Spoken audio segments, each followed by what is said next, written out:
আসসালামু আলাইকুম সবাইকে, কেমন আছেন সবাই? তো এখানে দেখতে পাচ্ছেন যে শীতকালীন সবজির সমারোহ, অনেক রকম আইটেম। শীত যেহেতু চলেই আসছে, সেহেতু আমরা শীতের সবজিগুলা উপভোগ করব নানা আইটেমে এবং ভিন্ন ভিন্ন স্বাদে।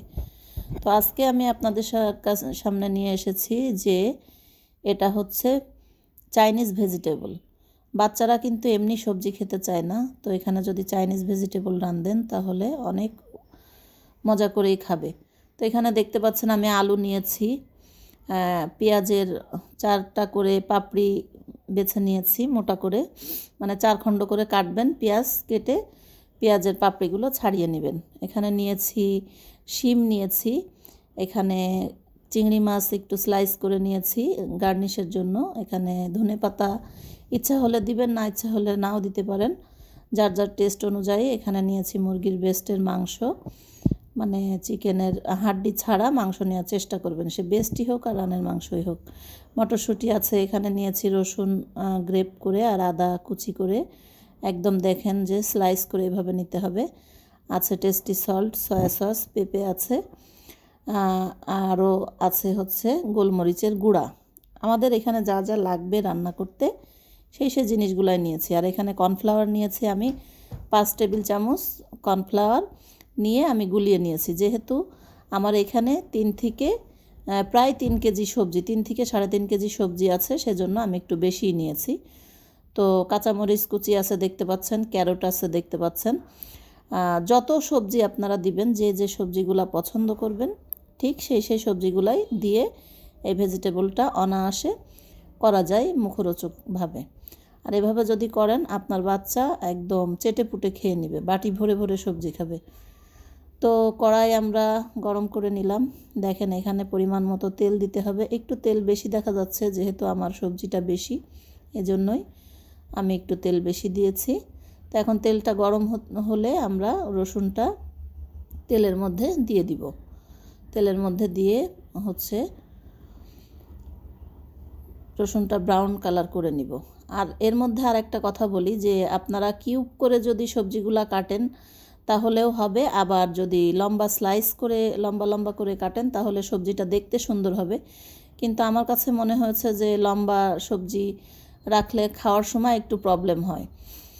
তো এখন আমরা রসুন দিয়ে দিলাম, তেল গরম হওয়ার পরে রসুনটা দিয়ে দিলাম। রসুনটা আর আদাটা খুব সুন্দর করে ভেজে নিব।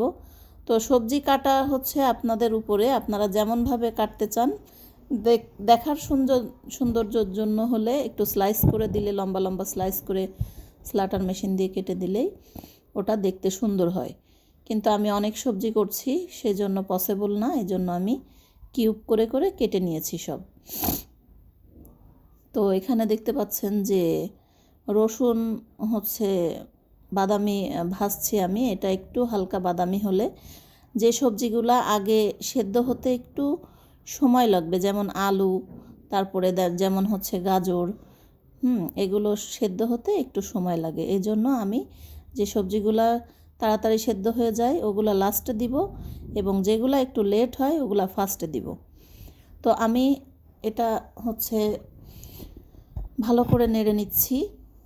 এটা কিন্তু অনেক সহজ আইটেম এবং খুবই সুস্বাদু এবং খুবই পুষ্টিকর।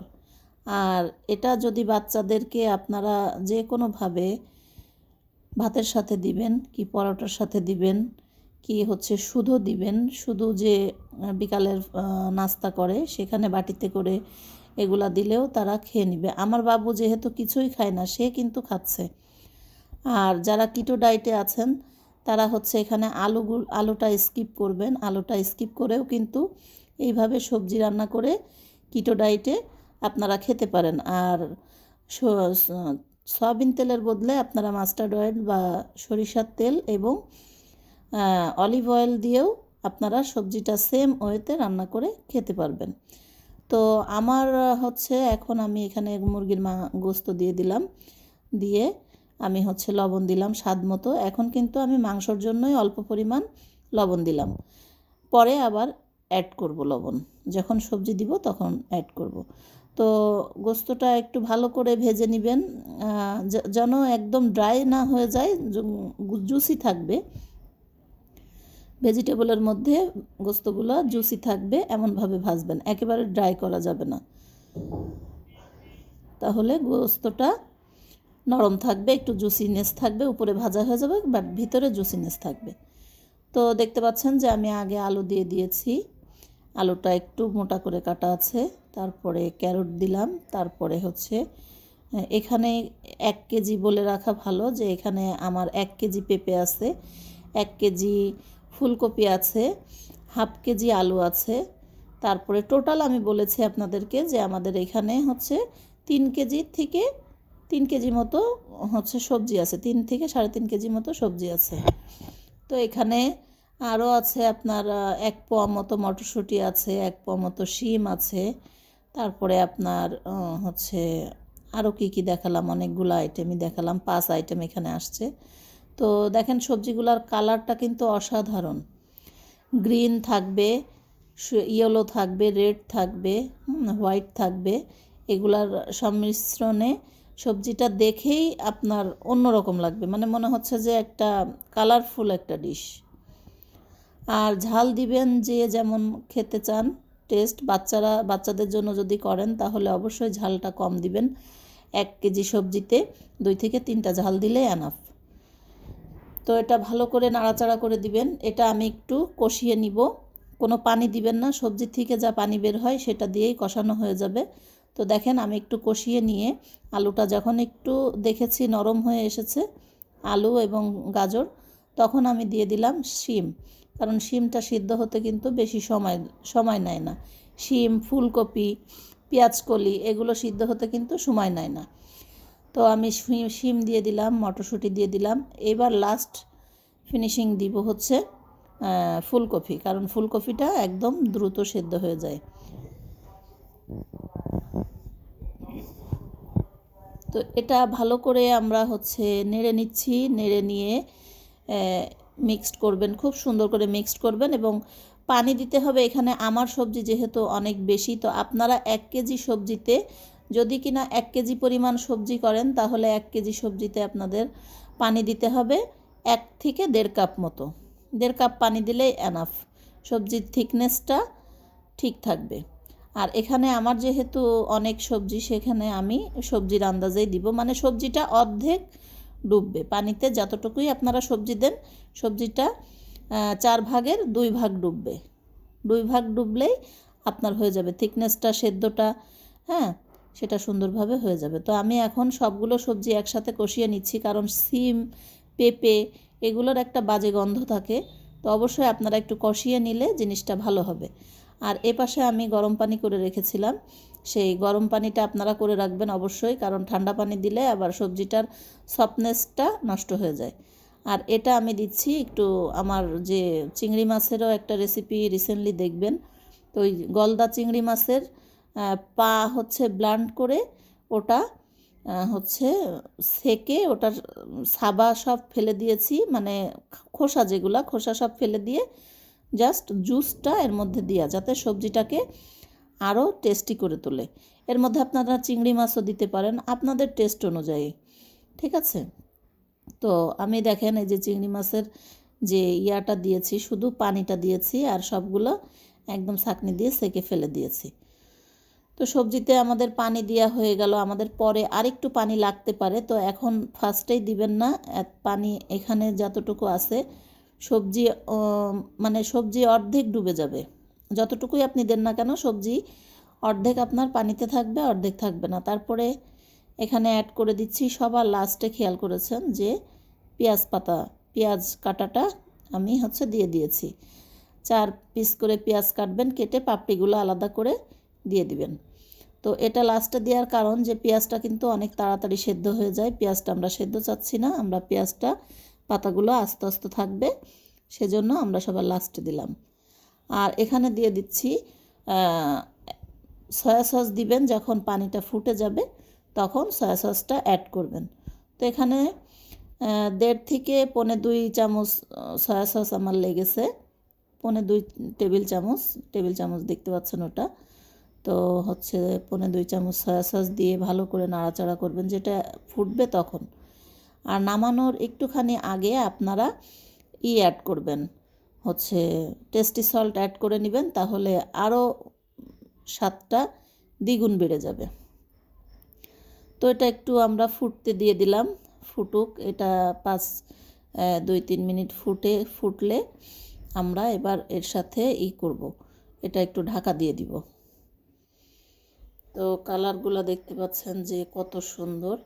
এবার আমরা এখানে অ্যাড করব হচ্ছে গোলমরিচের গুঁড়া। গোলমরিচের গুঁড়াটা দিলে আপনার যে ঝালটা বলেছি কম দিবেন, গোলমরিচের গুঁড়া এজন্যই ঝালটা কম দিতে বলেছি যে গোলমরিচে কিন্তু অনেক স্পাইসি থাকে, মানে ঝাঁঝালো একটা ভাব থাকে। এটা গোলমরিচের গুঁড়া আপনাকে অ্যাড করতেই হবে, কারণ সবজির একটা বাজে গন্ধ এবং যে গোলমরিচের যে একটা স্মেল, ওই স্মেলটা সবজি টেস্টটা দ্বিগুণ বাড়িয়ে দেয়। আর ঝালটাও আপনার একটা মেজারমেন্টে, স্পাইসি একটা ভাব থাকবে কিন্তু ঝাল লাগবে না, এমন একটা ভাব। তো যাই হোক, আমরা সুন্দর করে মিক্সড করে নিচ্ছি। এখন আমরা একটু ঢাকা দিয়ে দিব। সবজিটা ভালো করে নাড়াচাড়া এপাশ ওপাশ করে নেবেন, না হলে নিচেরগুলো সেদ্ধ বেশি হবে, উপরেরগুলো সেদ্ধ কম হবে। তো এখন আমরা ঢাকা দিয়ে দিব। ঢাকা দিয়ে একটু পরে ফিরে আসব।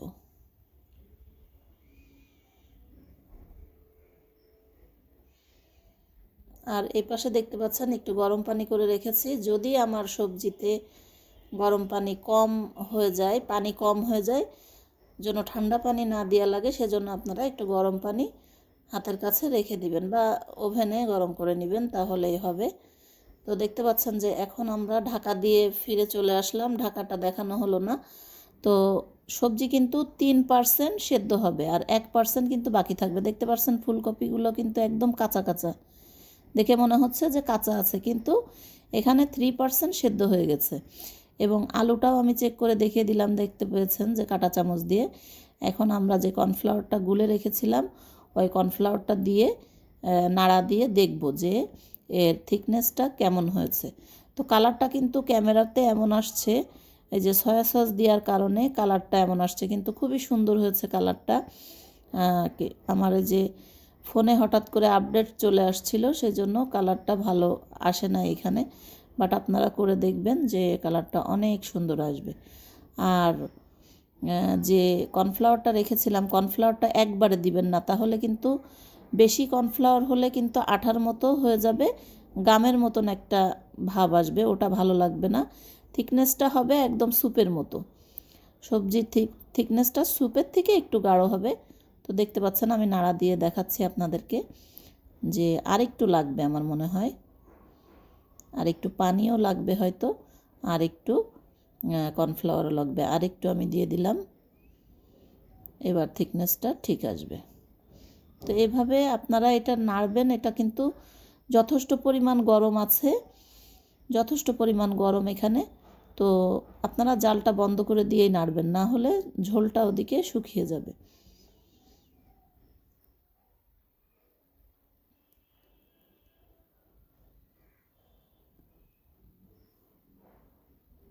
এখন আমি একটু উঠিয়ে আপনাদের দেখাই, পরে আমি হচ্ছে থিকনেসটা দেখাই আপনাদের, পরে আমি একটু ওই যে লাস্টে হচ্ছে একটু টেস্টি সল্ট অ্যাড করে নিব আপনাদের থিকনেস দেখানোর জন্য। আমি একটু উঠিয়ে দিচ্ছি, একটা ট্রেতে উঠাবো। ট্রেতে উঠালে আপনারা বুঝতে পারবেন যে কতটুকু থিকনেস থাকবে। তো আপনারা যদি এর মধ্যে মনে করেন যে আরেকটু ঘন হলে আপনাদের সুবিধা, এক একজনের চয়েস তো এক এক রকম, তাই না? তো যদি মনে করেন যে আরেকটু ঘন হলে ভালো হবে, তো আরেকটু বাড়িয়ে নেবেন কর্নফ্লাওয়ার। আর যদি মনে করেন না একটু পাতলা রাখবেন, একটু ঝোল রাখবেন, তাহলে আপনারা কর্নফ্লাওয়ার আরেকটু গরম পানি অ্যাড করে নেবেন। তো আমার এখানে দেখতে পাচ্ছেন যে একদম পারফেক্ট কিন্তু চাইনিজ ভেজিটেবলের এটাই থিকনেস। আর থিকনেসটাই কিন্তু মেন একটা ভেজিটেবলের। যদি ঝোল বেশি হয়ে যায় ভালো লাগবে না, আবার গাঢ়ত্ব কম হলেও জিনিসটা ওই টেস্টটা আসবে না। তো আমি এখানে একটু পানি অ্যাড করেছি। এবার একটু দিব হচ্ছে টেস্টি সল্ট, মানে লাস্ট টাচিং। টেস্টি সল্ট দিয়েই আপনারা নামিয়ে ফেলবেন। 1 চিমটি মতো টেস্টি সল্ট দিয়ে নেবেন, 1 থেকে আর একটু অ্যাড করি, দেড় টেবিল স্পুন। এখানে যেহেতু সবজি আমার অনেক বেশি আছে সেহেতু 1.5 চিমটি দিয়ে দিলাম। আর সবজিটা একটু পানি অ্যাড করেছিলাম, এখানে দেখেন আমি ডিশ আউট করে নিলাম সবজিটা। তো একটু চিংড়ি মাছের গার্নিশ করে নিই। চিংড়ি মাছ এটা হচ্ছে গলদা চিংড়ি, কেটে কেটে দিয়েছিলাম, কুচি করেও এর মধ্যে দিতে পারেন, উপরে গার্নিশের জন্যও দিতে পারেন। তো আমার ইদানিং দেখছি যে আপনারা অবশ্যই কমেন্টও করবেন ভিডিওতে এবং লাইকও দিবেন, সব কষ্টই তো আপনাদের জন্য, তাই না? তো আপনারা যদি সাপোর্ট না করেন, অবশ্যই আপনারা সাপোর্ট করেন, সাপোর্ট না করলে আলহামদুলিল্লাহ আমি নমিনেশন হতাম না, আমার কিন্তু মনিটাইজেশনও আমি পেতাম না। আপনাদের সাপোর্টের কারণেই এত দূর এগিয়ে আসছি। ইনশাল্লাহ পাশেই থাকবেন এবং অবশ্যই ভিডিও দেখার লাস্ট পর্যন্ত আপনাদের হয়তো মনে থাকে না, লাইক দিবেন, কমেন্টও করবেন এবং হচ্ছে আপনারা আরও কি দেখতে চান এবং আমার কোনটা আরেকটু হলে ভালো হতো, কোনটা আরেকটু কম হলে ভালো হতো, আপনাদের মতামত অবশ্যই, আপনাদের মতামত কিন্তু অনেক মূল্যবান আমার কাছে। তো আপনাদের মতামত অবশ্যই জানাবেন। আর হচ্ছে এটা খেয়ে বা রান্না করে কমেন্ট করবেন যে কেমন হয়েছে এটা। আর থিকনেসটাও দেখেন একদম সেম এমন থাকবে, ঠিক আছে, ঘনত্বটা।